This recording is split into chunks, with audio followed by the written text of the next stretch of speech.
So what I found is that the process and the skills that we use to find an asset translate immediately into business. Everything from how you talk to the person so that you can identify their core motivations, gaining perspective over that person's position in life. If you can gain the perspective of your customers, you already know what your customer's thinking. You already know what they want. You already know what their problems are. You know what their problems are going to be because you can sit in their shoes, but they can't sit in your shoes, which gives you the advantage. So the process in espionage is a process called SADRAT, SADRAT. Very similar to the RICE acronym I gave you earlier. SADRAT is a process of human intelligence conversion or collection. The SADRAT process is actually the foundation to my company's sales process.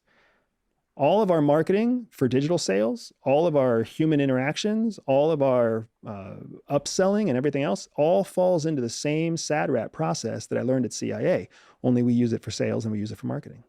SADRAT. SADRAT stands for Spot, Assess, Develop, Recruit, Handle, and Terminate. That's what SADRAT stands for.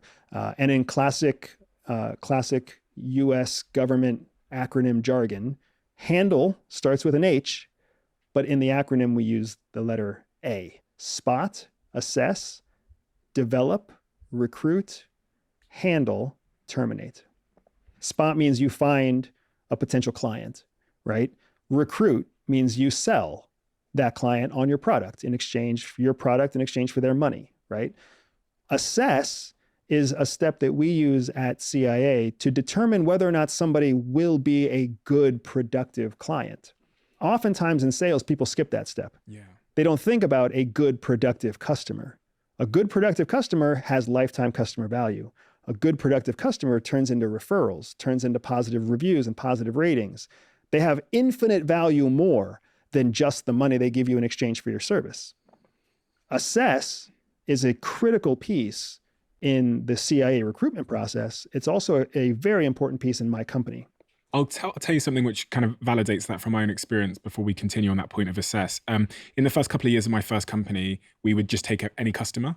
And when we looked at our financial record for the previous year, what we noticed was that there was a cohort of customers that were exceptionally valuable. And even though we'd won business with this other set of customers, we were actually losing money because they were only lasting for a month. Yep. So we made this sort of framework to determine the customers that we should actually say no to, basically, as you say, based on their lifetime value.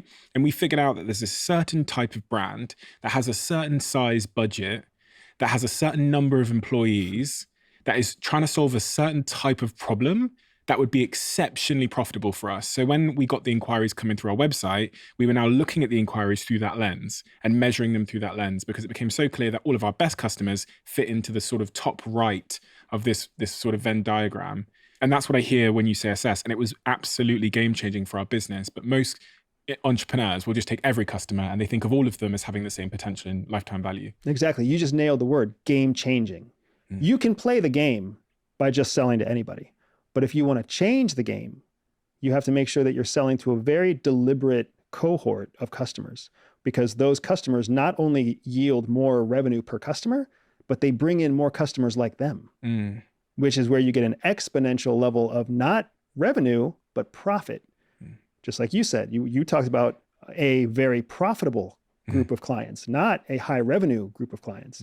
So when you focus the conversation on profit instead of revenue, and you focus it on the right customer instead of just customer, it's game changing for your company. So you would assess targets in the CIA for using the same sort of framework? Yep, using the same framework, because in recruitment operations, what you're looking for is people who will be good assets. In the business framework, what you're looking for is people who will be good customers. An asset and a customer are almost the same thing, right? A customer is the most important asset of a company. And what does a customer do?